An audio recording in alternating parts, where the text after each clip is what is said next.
Welcome to the Real People, Real Business Show. My name is Stephanie Hayes, and I'm a business strategist who loves to speak with like-minded entrepreneurs who share their real stories and the gritty details on building their businesses. On this show, you won't hear about glamorized entrepreneurship journeys that you see online. You won't be told how to make six figures in 6 weeks. Instead, you can expect to hear real, vulnerable, and inspiring stories you can relate to that have helped create the foundation for each of our guests' businesses. Goodbye, boss babes. Hello, real-life entrepreneurs. Today, I'm so excited to welcome Tara Reid. Tara is a multi-passionate entrepreneur who works to support introverted VAs and online service providers so that they can develop an authentic marketing and sales strategy. Since 2007, Tara has built her online business to serve women who are looking to grow freedom-centered businesses. To date, she's led more than 6,000 creatives to more sustainable business strategy through her programs like the Freelancer Society and Searches to Leads Accelerators, along with her membership, the Introvertpreneur Club. That is a mouthful. I don't even know if I can say it. But welcome to the show, Tara, and thanks so much for taking the time to share your story today. Yeah, thank you so much for having me. I feel like your podcast and the message behind it is like my brand value in a nutshell, like being authentic and not sharing the 10K months in 6 weeks or whatever kind of messaging. I really love sharing the real behind the scenes stuff that people don't necessarily show on social media. Well, I think that the idea behind the show was that we can start telling stories that will make other entrepreneurs say, oh, that sounds like me, or that's something I can do too, because everything that we get taught in business school and business courses is all about the cookie cutters, right? It's all about what worked for someone else. And I want to hear what worked for you and what worked for all the individuals. So let's dive in. Tell me a little bit about how you got to where you are right now. Yeah, it's definitely been a long journey with many different businesses and pivots and challenges and things to work through. So when I first started in 2007, I was actually building my first business, which was a handmade jewelry business. And through that business, I kind of fell in love with marketing. I already had a background in website design and SEO. So people in the handmade space started seeing that I was getting success without showing up on social media all the time. So they were starting to reach out and ask me for help. So that's how I kind of naturally moved into the service world and creating courses and helping other entrepreneurs. And I actually ended up selling that first business and going all in on helping other entrepreneurs. About 2015, I made the full-time shift. So 2015, and here we are, 2022, has been, the last 7 years have been mostly focused on coaching, on helping introverted entrepreneurs kind of follow in your footsteps or find their own footsteps. Yeah, for the most part, I think it was around 2020 that I launched my membership because I started to attract a lot of other introverts just through who I am. And I felt like I really need to create something for introverts that is relatable, that they can connect with, that isn't like, hey, here's how to force yourself to show up on video. Here's how to do reels. And if you don't do them, you can't be successful. I really wanted to help them realize that there's other ways that you can market your business that are going to be more sustainable for you, that are going to feel better.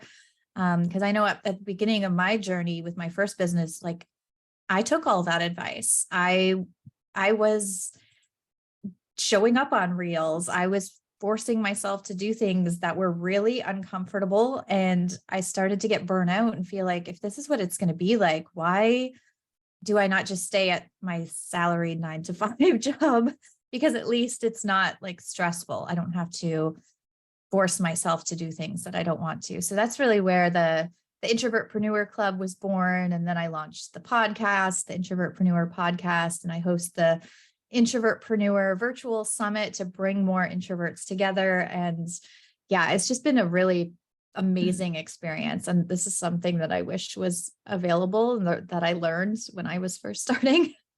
Well, funny enough, I'm an extrovert, but I have as I get older, I have I need to check out for, I can go and I can go and I can go, and then I need to like go away for a little bit. So we all have a little bit of that in us.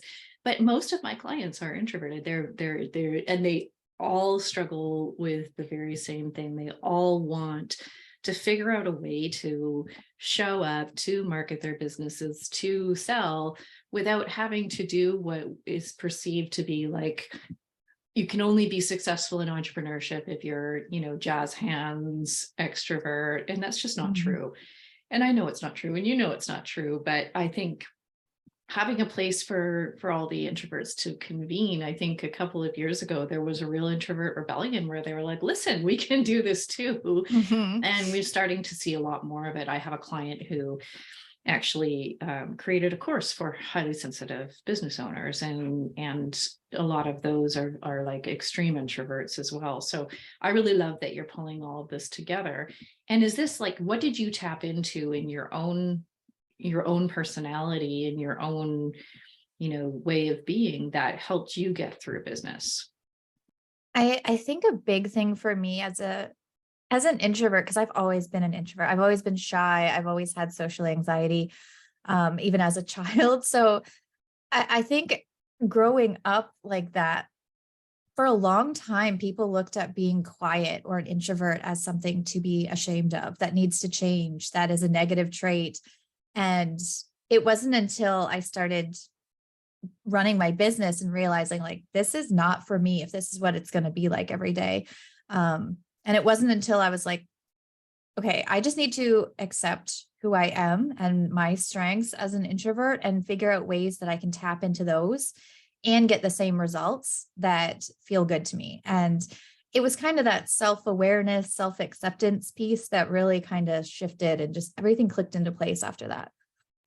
So what is it? What works for you? And I imagine that what works for you is, likely going to work for others, but how did you figure out how to be in this kind of business world, the entrepreneurship world, and be true to yourself?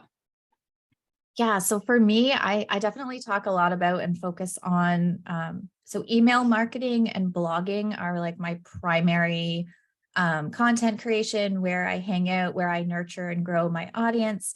But then you also need to add in methods that are going to get more leads and more people into your world. So instead of social media, I decided to rely on organic SEO to get organic traffic and leads. And then also visibility events. So borrowing other people's audiences, whether that's speaking at a virtual summit, whether that is being a guest on a podcast like this. And then that also led to starting my own podcast, which I think podcasting, if you love sharing your story, you just don't want to be on video, I think podcasting can be really great.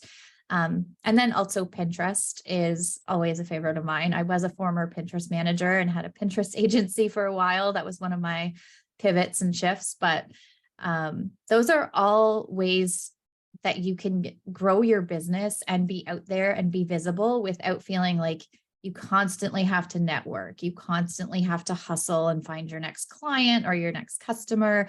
And you have to show up on video every day and host live events and do all the things that, all the things that work for extroverts, which is great for them. Like they're using their strengths. And I think as introverts, we need to do the same. I would actually say that's not even true, because I'm an extrovert and I hate showing up on social media. I hate being part of social media. It's just not one of my strategies, and I don't know why. It's never been interesting to me. I don't like doing reels. I don't like short form content. So I don't even know if it's an introvert extrovert thing, but there's certainly a layer of it that makes it harder for introverts. And I just have a lot of experience with introverted clients. And one of the last things they want to do is constantly have to show up and be in the spotlight. And there's a whole other side of this, which is about managing energy. And I think that those two things go hand in hand very, very often. Yeah. One thing I always, I use this phrase a lot, following my energy.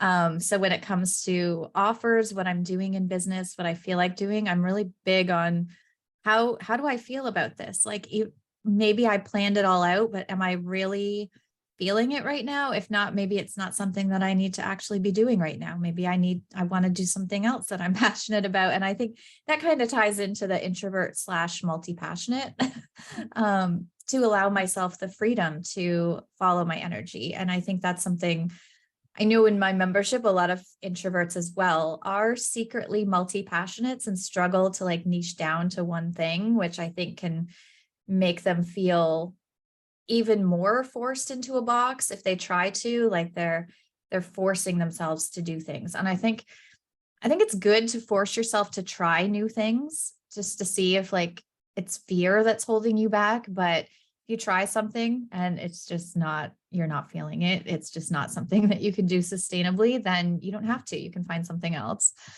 Yeah. And one of the things I hear, like there are all these little things that are sort of coupled together. And then, they usually get explained as, oh, I'm an introvert.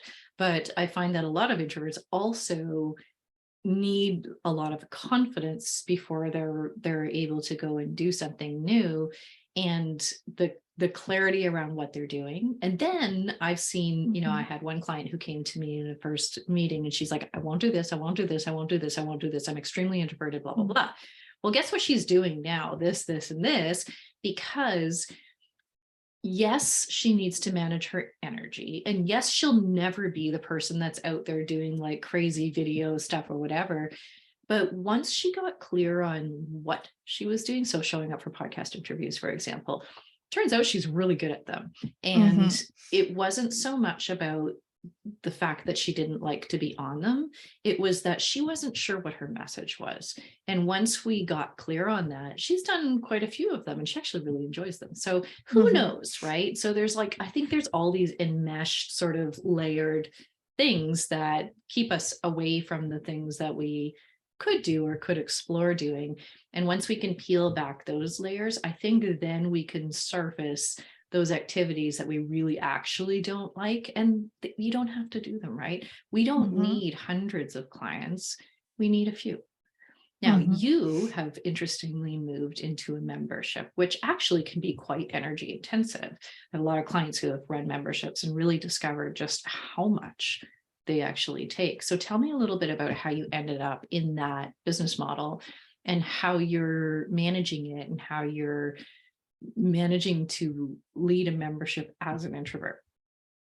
Yeah, so I did shift the membership this year in January after doing kind of an audit on the content, the membership, the structure, and how I was feeling about things. Because for the first 2 years, I was doing like, here's a 12-month content calendar. So these are the topics. I'm going to create content around each of these things. And I realized that I started dragging my feet on creating content every single month, because I would plan a topic 8 months and then August would come around and I'm like, I really don't want to create slides for this or train this right now. Like, it's not something that I want to do. So and then I took a look at the numbers and I was like, the members aren't even really checking out the like new monthly content. They're there for the community, for the support. So I decided to, in January, stop doing the pre-planned monthly content. It's really whenever content is needed, I'm going to create it and you're going to get it. But I added in more support because that's really what they wanted. They wanted the more support. So before that, we just had one monthly coaching call. And now we have one monthly coaching call and then 2 days of Voxer office hours, which the introverts absolutely love Voxer office hours. So many more members utilize that than show up for the monthly call. And I think it just goes back to having to show up on, even if your video is not turned on, just you expel energy just watching and listening live. So that was a good decision doing the Voxer office hours, especially for that particular audience and group of people. And it's been amazing. And yeah, I'm continuing to grow the membership. We still usually do a monthly workshop, but it's not pre-planned like months ahead of time. It's like, what do my members need right now? What kind of workshop can I put together and add to the membership library? Yeah, I love it. And I think that being in community, I would expect, because your people, your client, your ideal clients sort of identify this way and identify it at a very kind of emotional level, that just being in community with each other is their desire. And if you can make them feel supported and create relationships, that sort of thing, sounds like it's pretty good. A pretty good little business model for a membership, because it's such a draw. Like, it's not the content, it's not the like endless curriculum, it's the feeling of like being around your people, and that kind of like Mhm. because it is, that's a new thing, relatively new thing in the business world, that people who are quite introverted can be very successful in business. And it's not always what we think. And, introverts aren't necessarily always the sort of shy in the corner type people. It's just that their energy comes from being on their own. Mhm. I know a lot of introverts who are very social, but just need to temper their social activities, right? Yeah, So there's a big variety of it. I call it like a introvert scale. So I'm always like, I'm on the like high end. I have the anxiety, the social awkwardness. I'm very quiet. And then there's people on like the middle that, some introverts love doing videos and love getting in front of a group and being on stage, but then they need to go away for like several days to recharge. So yeah, it's just depending on what you love and what your specific traits and boundaries are. what do you think that they need to hear to make them feel more empowered as business owners? I think it goes back to what you said about clarity and confidence. I think that's a big piece. Like I did one of the workshops that I did, I turned into a workshop that anyone can buy, because I was like, this needs to be in front of even more people. I actually called it Clarity to Confidence Workshop. And I was like, it just makes sense. I feel like a lot of you, not necessarily introverts, but even any entrepreneur who hates selling, says that they hate selling, they don't want to seem salesy, they never talk about their offers enough.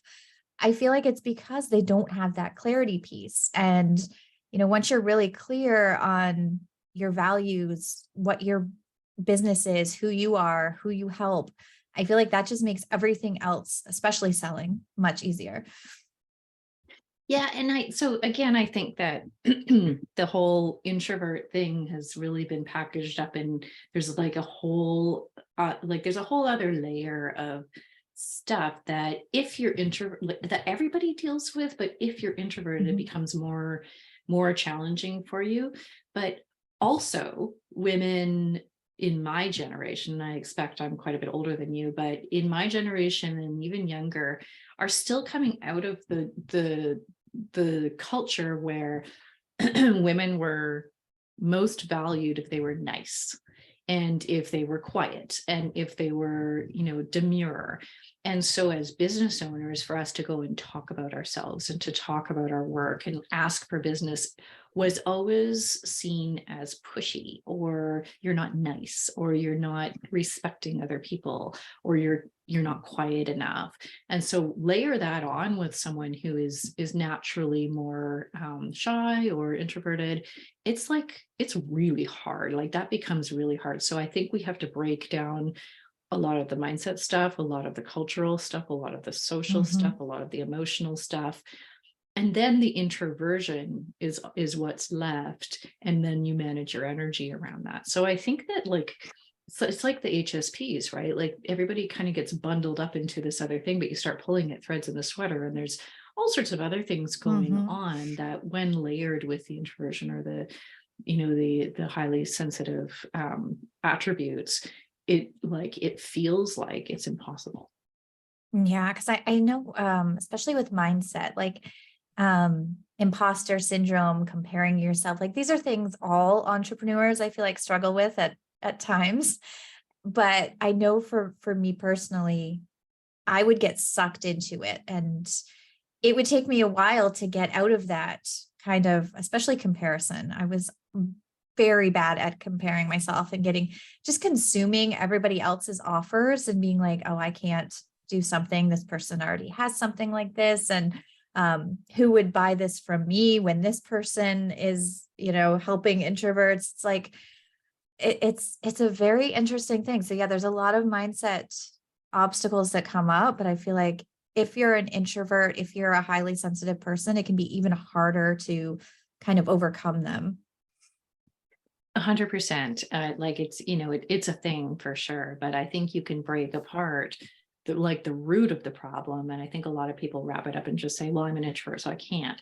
But actually start breaking down. And this is what I do with a lot of my clients, is figuring out what pieces are actually affecting you and which pieces are truly just uncomfortable for you because of that's who you are. So if we can at least address the other stuff, it opens up the options for them and allows them to explore some new stuff. So tell me a little bit more about how you are finding your own clients. So you're getting people into your membership, you are finding clients to consume some of your products. Tell me a little bit more about your own marketing tactics. Yeah. So for me, it really ties back to I love creating content. So for me, blogging is where I'm creating the long form content that I can then repurpose to emails. I do a lot of sales funnels. So I have automated sales sequences. So I don't have to feel like I have to write new sales emails. They're already running, which is fantastic. Same with organic traffic. Because I focus a lot on SEO and optimizing my website, if somebody comes through Google search and organically finds one of my blog posts, then they go to my freebies, sign up for a freebie, get on my email list. That is kind of the natural flow. And I love that I don't really have to go out and find them. It's more about attraction marketing. Yeah. And what are the topics that you're really attracting folks around? So I have a lot. I focus a lot on value ladders. So I have I think I have 10 different value ladders around different topics because I'd have so many different offers and things that I talk about as a multi-passionate. So I have one content pillar value ladder where I talk a lot about sales funnels. That also kind of ties into some of the messaging is how awesome they are also for introverts to set up and have running. And then I have one around creating content that leads into my offers. I have a course around creating content that's going to attract clients. I have content kits available for service providers in certain niches. So I'm always focusing on the value ladder in terms of my offers. And then I'm creating the content around that to kind of feed into each offer ladder. Okay, so you are really relying on your content marketing and your pull. But you started out as a VA, didn't you? I did, yeah. And so is there anything left of that business, or is that, that's in the rear view mirror? Mostly in the rearview mirror, just because I found at one time when I was working strictly one-to-one services work as a VA, doing all the things, I offered every single service out there, blog writing, SEO services, general admin VA, everything. And I found that I was definitely undercharging. I definitely took on way too many clients because I was undercharging. And it was hard for me to say no to clients at that time that I knew weren't necessarily a good fit for me and how I wanted to work. And it just led to a really awful situation for me where I was started to get burnt out again and really exhausted, just like I did with my jewelry business. I experienced burnout with that business because it grew so fast and got so big so quickly.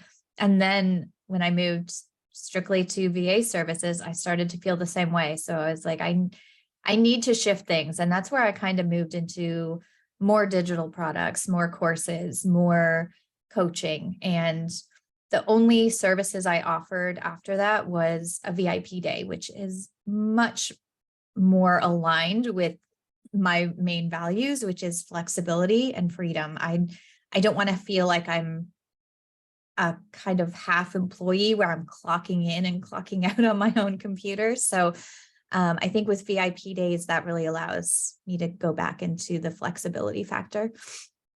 Yeah, that honestly, I'm in the same boat right now where, I kind of expand and contract, and I'm back to the place where I only do VIP days, I only do intensives. And then, for some clients, I'll keep them on Voxer support. And yes, the introverts love the Voxer support. And I do too, right? But I think like being able to be flexible in your business model is something that people don't realize that they can do. And they think they have to adopt something and just stick with it forever.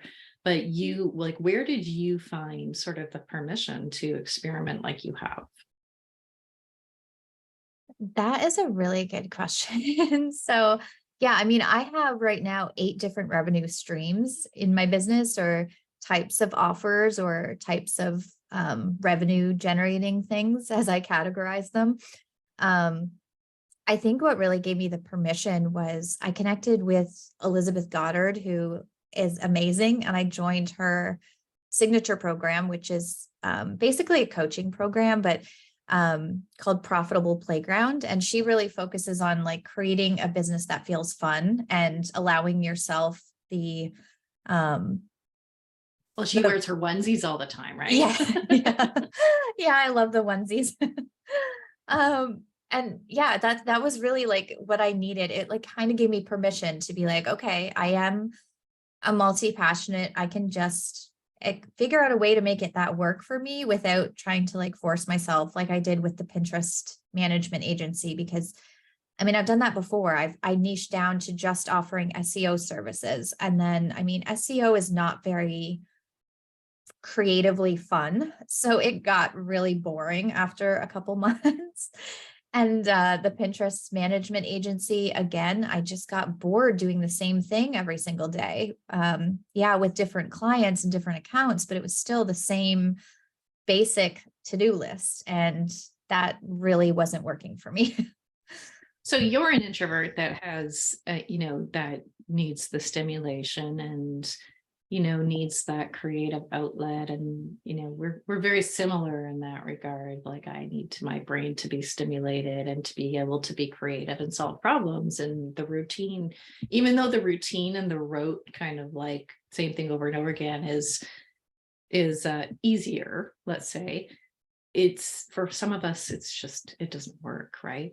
And so do you think that's what sort of drove you? If that's a high on your value structure, then I can see how that would drive you to try the next thing and try the next thing. Did you ever get to that place where you were like, oh, I don't have any business doing this, or I don't know if I can, and how did you sort of work through those thoughts? Yeah, definitely. I still definitely have those thoughts sometimes when I have a new idea. I'll usually get really excited. I'll just have, usually when I'm trying to fall asleep is when I get my big ideas like, oh, this would be an amazing thing to do or create. And then the next day when I start thinking about it, I start to question like, oh, maybe I shouldn't do this. Maybe people won't sign up. Maybe that somebody will sign up for something better. One big example is kind of right now, my signature offer, the Freelancer Society. So I call it a long-term like group coaching. So we do weekly calls, mostly every week. Some weeks I'm just like, I say at least 3 calls per month, but it has been weekly, but that gives me a little bit of flexibility to be like, no call this week. I'm not feeling it and don't want to get on. And then they also get access to all of my digital products, all of my courses, anything new I create, any group program I launch while they're active. So in that regard, it was kind of similar to Lizzie's Profitable Playground with what's included. And when I created that, I was like, I can't charge as much as she does. I'm not her. I don't have as big of an audience, I feel like. And like, who am I to create something this big? People aren't going to pay for it. So how I decided on the price was like, okay, she charges, I think at the time it was $1,000 per month.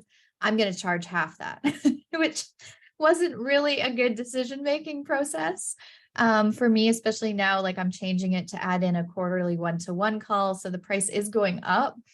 But I mean, I laugh now that that was my decision-making process and getting stuck in my head about comparing myself again.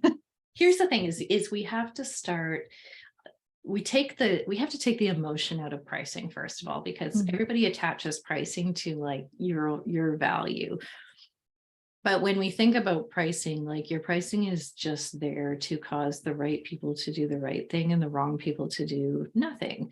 And when we get so emotional about our pricing and know it needs to be compared to someone else's pricing because blah, blah, blah, blah, then we end up shooting ourselves in the foot because our pricing has to work for us. Like it has to do the work for us in signaling to your ideal clients that this is for them. Because if it's too cheap, they're going to think, oh, it's not for me. Right. And if it's, too expensive, then maybe you'll find a new audience. But the point is that like pricing is one of those places where I find a lot of people, introverts or not, get stuck. And so you tried something. And then do you think the fact that you started with something that was comfortable, that's what allowed you to get started and then, get into it, get the feel for it. And then now, you can grow. Yeah, I think that's a big thing for really any entrepreneur is to just give yourself like make fast decisions and just get something out there because offers will always evolve. Like you're not locked into anything that you say, like I changed up the membership of what's available to members monthly. Like I've now changed this up because I realized that, the people that had signed up, they really wanted extra one-to-one support. So I was like, okay, let's add in a quarterly call. And maybe a year from now, maybe I'll decide to add like a one-on-one monthly call and increase the price a lot more. I don't know. I think it's okay to like, you're allowed to be flexible and you're allowed to change your mind. And I mean, we make the rules. It's okay to decide that something is no longer working for you, but it's like, just get your idea out there right now before, you lose your energy and your passion for it. 100%. I absolutely agree. And like action is the antidote to all of the second guessing and all of the, the stuff that we tell ourselves. And if we can just dip our toe in even just a little bit, it just changes that energy to forward momentum. And then we're in, right? So I have a question that I ask everyone on the podcast. And this podcast is all about kind of real stories, being real. So what do you think is the difference between what we hear out in the business world and what's real in our business? I think there's a huge difference, especially on social media, which is kind of the reason why I ditched Instagram in May officially. I feel like people share, and I'll say this, like a lot of people share numbers, which I mean, numbers are shiny, they're attractive, but I think it's like at this point, I know when I see somebody sharing like, oh, how I had a 50K launch, I'm not just taking that at face value. I want to know how you did that. I want to know how long you've been in business, how big your audience is, what how was much your it last, cost you. Yes. How much it cost you, what's that increase over your last launch? Like, I think those numbers, that data, behind the scenes data, is so important to really take the shiny numbers at face value. And that's something I've really dug into, like the people that I follow, that I listen to their advice. There are people that actually share the real numbers. And I think that's a big testament to showing up as a real person in your business and not being afraid to not just flash shiny numbers at people. And I mean, it does work, but it's not really, you're not really giving people the best real, true expectations. So if they sign up for your program based on those shiny numbers, they're probably going to be disappointed. It's totally true. And it's something that I have been advocating for a really long time, because I always looked at, I come from, 25 years as a business consultant and being inside of big businesses and small businesses and public sector and startups and all of it. And I just I look at a lot of this stuff and I'm just like, come on, right? And I think what it does is it sets unrealistic expectations. But here's the kicker. People buy based on just this little sliver of hope, right? They can probably logically tell that maybe this isn't the way that things are going to go for me, or there's probably something else behind this. But what if, just what if that's me too? Well, I'm going to put my money forward just to hang on to that little piece of hope. And that's where I think more recently, we're seeing a lot more education around that. And I just find I see a lot of stuff out there and I just end up rolling my eyes because I'm just Mostly in ads. Oh, I know. And it's so goofy. And I remember launching my first group program, years ago. And when I asked the people who didn't buy, why didn't they buy? They said, oh, 6 months. That just seems like a really long time. I'm like, oh, trust me. No matter what you go through, you're going to just be getting started in 6 months. It takes that long for you to really truly see change stick. And I knew that from working as a change manager inside of big organizations. And it was frustrating because there's just all this garbage out there about how quickly and I think the business world is slowing down now and recognizing that slowing down and being more realistic not only feels better, but is more real. And we got to stop beating ourselves up because we don't hit these goofy timelines that we hear. But as long as there's a little bit of hope that maybe, maybe it can be right. If you could, we're just coming up on time, but I just want to ask you one more question. If you could impart some advice to those folks who are just starting out or who are kind of in it, right? They're in the thick of it right now and they're just kind of going, oh, what's sort of the most important thing that you've learned along your way? I think the biggest and most important thing would probably be to take a step back, really look at what you're doing, look at the data. Is it actually working, or is it just, if it's not working and it doesn't feel good, why are you still doing it?